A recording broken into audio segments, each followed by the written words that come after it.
Assalamualaikum warahmatullahi wabarakatuh. Di sini saya akan mereview bab 8 mata kuliah Budaya Hutan Hujan Tropis. Selamat menonton. Upaya pelestarian dan keberlanjutan budaya di lingkungan hutan tropis lembab Kalimantan. Dalam upaya pelestarian dan keberlanjutan budaya hutan tropis di Kalimantan, terdapat beberapa hambatan dan tantangan yang dihadapi. Hal tersebut tentunya dipengaruhi oleh beberapa faktor perubahan budaya dan sosial itu sendiri. Antroposentrisme dan modernitas merupakan determinan dalam mempengaruhi perubahan kebudayaan di lingkungan hutan tropis Kalimantan. Pemanfaatan sumber daya hutan dan sumber daya alam secara umum di lingkungan hutan tropis Kalimantan telah mewarnai perjalanan sosial budaya dan ekonomi di Kalimantan. Secara umum, pemanfaatan sumber daya hutan di Kalimantan dapat dibedakan ke dalam beberapa fase atau era. Pertama, masa nomaden dan berladang berpindah. Praktik hidup nomaden dan kegiatan berladang berpindah berlangsung di masa pra-kolonial hingga kini. Akan tetapi, di masa sekarang masyarakat nomaden dan berladang berpindah semakin sulit atau semakin jarang kita jumpai. Terutama pola hidup nomaden. Hanya sedikit komunitas masyarakat Dayak yang masih mempraktikannya. Sebagian besar masyarakat pedalaman Kalimantan, khususnya masyarakat Dayak, telah memilih pemukiman menetap dan pekerjaan tetap. Bahuma, menugal, dan berladang berpindah adalah salah satu unsur budaya berupa sistem mata pencarian atau ekonomi masyarakat Dayak. Praktik pertanian ini dilakukan untuk menyeimbangkan unsur hara dan kesuburan di tanah-tanah bergambut di Kalimantan. Praktik pertanian ini adalah penemuan secara turun-temurun oleh masyarakat adat Dayak di lingkungan hutan tropis lembab Kalimantan. Praktik bertani berpindah ini pula merupakan kearifan lokal dan wawasan budaya hutan tropis lembab Kalimantan. Yang kedua, era pertambangan minyak dan batu bara. Era pertambangan minyak dan batu bara dimulai di era kolonial. Di Kalimantan Timur, minyak pada mulanya ditambang oleh Belanda di Sanga-Sanga, Balikpapan, dan Tarakan. Sekarang Kalimantan Utara. Bahkan Balikpapan dan Tarakan dikenal dengan kota minyak. Artinya, kota Balikpapan dan Tarakan tumbuh dan berkembang karena adanya aktivitas pertambangan minyak di masa kolonialisme Belanda dan Jepang. Untuk pertambangan batu bara, Loa Hulu adalah kecamatan di Kutai Kartanegara sebagai situs tua pertambangan batu bara. Pertambangan batu bara di Loa Hulu dimulai sejak masa kolonial hingga kini wilayah konsesi batu bara semakin meluas termasuk di Samarinda sendiri. Yang ketiga, era industri kayu, banjir kap, dan pemanfaatan hasil hutan. Era banjir kap ini dikenal sebagai membanjirnya industri perkayuan di Kalimantan, khususnya di Kalimantan Timur. Karya dari Christoph Obitsinski berjudul Logging in East Kalimantan, Indonesia The Historical Expedience of Illegality mendokumentasikan dan menggambarkan bagaimana proses perambahan hutan di Kalimantan Timur. Perambahan hutan untuk mengambil sumber daya hutan berupa kayu tersebut menurut Obitsinski ditempuh secara legal maupun ilegal. Izin konsesi hutan adalah hal yang banyak diberikan oleh pemerintah kepada para pengusaha khususnya sejak era Presiden Soeharto.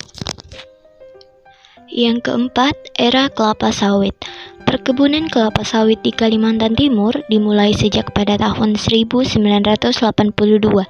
Pada tahun 1980-an, luas lahan sawit sekitar 294.000 hektar. Luas lahan tersebut terus berkembang hingga 2013. Pemerintah Provinsi Kalimantan Timur menargetkan program 1 juta hektar sawit. Target tersebut tercapai pada semester awal 2013 yakni 1.002,284 hektar. Setelah pada akhir 2012, Kalimantan Timur mencatat 961,802 hektar lahan sawit. Sawit dikenal sebagai tanaman yang tidak ramah lingkungan, meski memiliki nilai ekonomi yang tinggi. Deforestasi atau daya rusak dan pengurangan hutan dan dan degradasi lingkungan salah satunya disebabkan oleh pengembangan lahan sawit yang besar di lingkungan hutan tropis lembap Kalimantan Timur. Dilema antara pertumbuhan ekonomi dan pengurangan kerusakan hutan tropis lembap Kalimantan mewarnai hadirnya sawit sebagai salah satu komoditas yang hadir di belantara hutan Kalimantan. Yang kelima, era ekowisata dan wisata budaya. Era ini telah menandai perjalanan bagaimana alam di lingkungan hutan tropis telah dimanfaatkan oleh manusia, baik manusia yang telah lama mendiami Pulau Kalimantan, khususnya Kalimantan Timur, maupun yang datang belakangan ini untuk melakukan eksplorasi dan eksploitasi sumber daya alam di Kalimantan.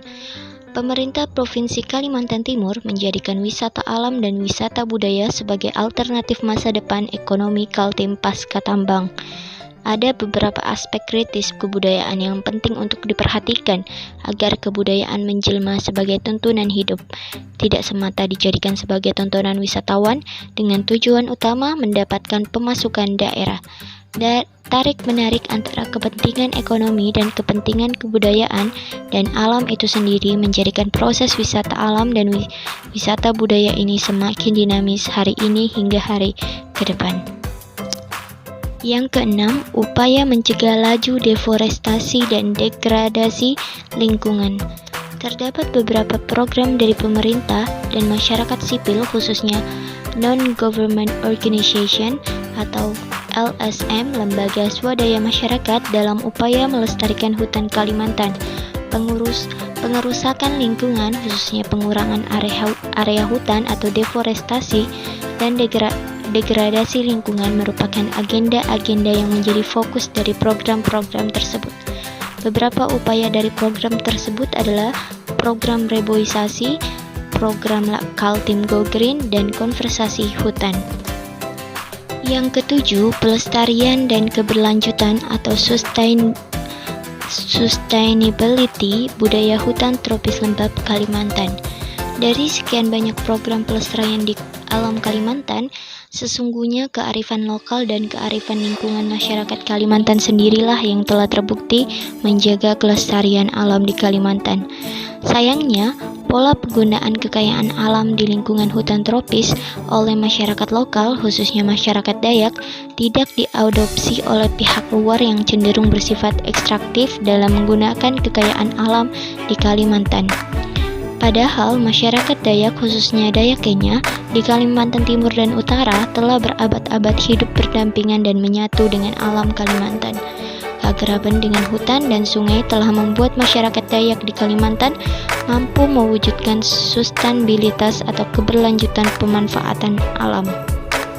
Kesimpulan yang dapat saya ambil adalah dalam pandangan saya, sudah banyak upaya pemerintah daerah untuk melindungi alam tempat kita tinggal ini. Namun, pasti kita tahu juga bahwa ada beberapa oknum di pemerintahan sana yang hanya peduli tentang pengembangan dan kemajuan sebuah daerah tanpa memperdulikan keseimbangan alam atau dampak kerusakan yang akan didapatkan daerah tersebut. Upaya yang ada harus kita dukung bersama untuk menjaga kelestarian dan kehijauan hutan kita untuk generasi yang akan datang.